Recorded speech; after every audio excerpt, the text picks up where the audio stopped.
अगर आपको लगता है कि आपके हालात कमजोर हैं या आपका वक्त सही नहीं है तो ये वीडियो पूरा देखिएगा।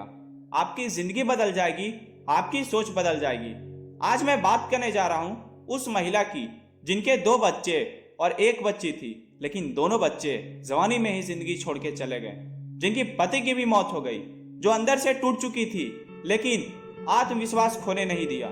जिन्होंने मेडिटेशन का सहारा लिया और लाइफ में इतना कमाल का बाउंस बैक किया कि भारत की वो पहली आदिवासी राष्ट्रपति चुनी जा चुकी है, भारत के सर्वोच्च पद पर आसीन हो चुकी है। नमस्कार दोस्तों, मैं बात कर रहा हूँ भारत की पहली आदिवासी महिला राष्ट्रपति श्रीमती द्रौपदी मुर्मू जी की, जो आजाद भारत में पैदा होने वाली पहली राष्ट्रपति बन चुकी है। और इनकी जिंदगी से और जीवन कथा से सीखने को बहुत कुछ है। जब वो झारखंड की राज्यपाल चुनी गई थी और राष्ट्रपति भवन में उस वक्त के राष्ट्रपति रामनाथ कोविंद से मिलने पहुंची थी, तो शायद उन्हें अंदाजा नहीं होगा कि वही भारत की अगली राष्ट्रपति चुनी जाएगी। सीखने वाली सबसे पहली बात है कि हालातों के सामने कभी कमजोर ना बने, बल्कि उन हालातों को कारण बनाए, ताकत बनाए, ताकि आप जिंदगी में अच्छे रास्ते पर चल पाए। उड़ीसा के मयूरभंज में छोटे से मकान में रहने वाली द्रौपदी मुर्मू अब सैकड़ों एकड़ के राष्ट्रपति भवन में रहेगी। 64 वर्ष की द्रौपदी मुर्मू फिलहाल उड़ीसा के मयूरभंज जिले के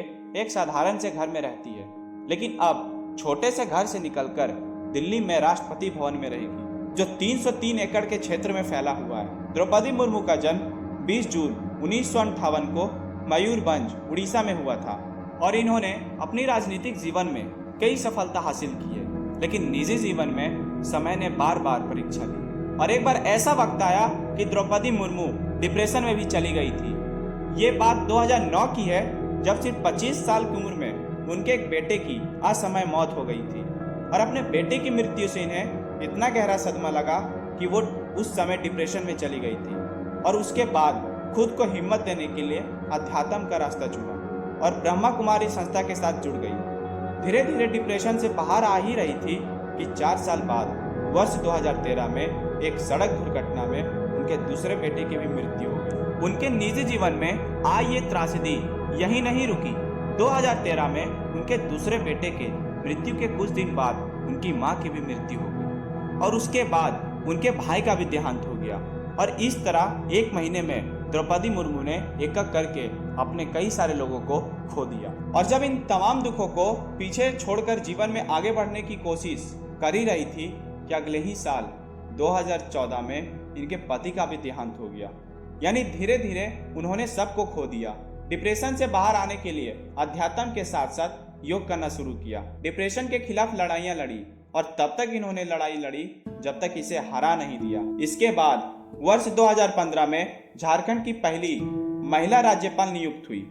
द्रौपदी मुर्मू की सबसे बड़ी खूबी यह है कि वो बहुत विनम्र स्वभाव की हैं और उन्हें जमीन से जुड़े हुए नेता माना जाता है। असल में द्रौपदी मुर्मू ने कभी सपने में भी नहीं सोचा था कि वो राजनीति में आएगी।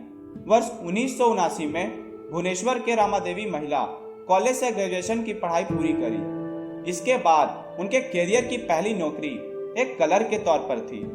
द्रौपदी मुर्मू ने अपनी करियर की शुरुआत उड़ीसा सरकार के सिंचाई विभाग में एक क्लर्क के तौर पर की थी और इसके बाद वो एक कॉलेज में असिस्टेंट प्रोफेसर बनकर छात्रों को पढ़ाने लगी।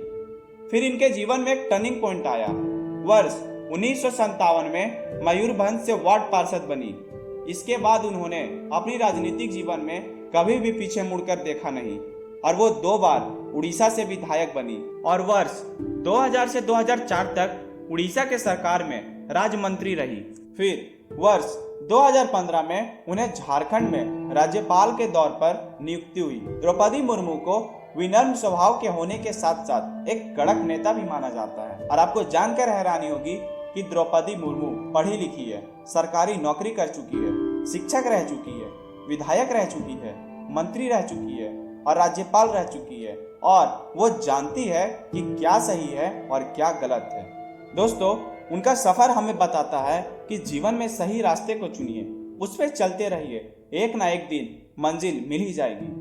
एक बार फिर से उन्हें भारत की राष्ट्रपति चुने जाने पर बहुत सारी शुभकामनाएं और मैं उम्मीद करता हूं कि आपको यह वीडियो पसंद आई होगी। अगर पसंद आई है तो आप चैनल को सब्सक्राइब करके हमारा मनोबल बढ़ा सकते हैं। बहुत बहुत धन्यवाद।